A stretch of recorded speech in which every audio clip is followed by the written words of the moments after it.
ఉపయోగపడుతుంది, మన పెద్దలు దీనిని ఎలా వాడుకునేవాళ్ళు, అనారోగ్యం నుంచి ఆరోగ్యవంతులుగా అయ్యేవారు ఈ యొక్క వీడియోలో నేనైతే పూర్తిగా చెప్పబోతున్నాను.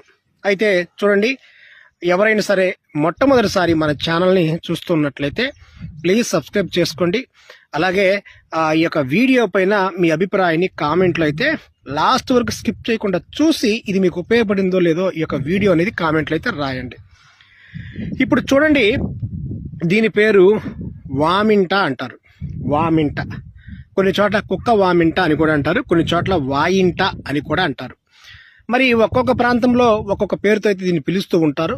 ఏ ప్రాంతంలో ఏ పేరుతో పిలిచినా కూడా ఇది వాయింటగానే ఆయుర్వేద గ్రంథాల ప్రకారంగా అందరికీ తెలిసిన పేరు. వాయింట అంటేనే వెంటనే గుర్తుపడతారు. మరి దీనిని సంస్కృతంలో బర్బరి అంటారు, లేదా అజగంధ అని కూడా అంటారు. తెలుగులో వామింట అని అంటారు.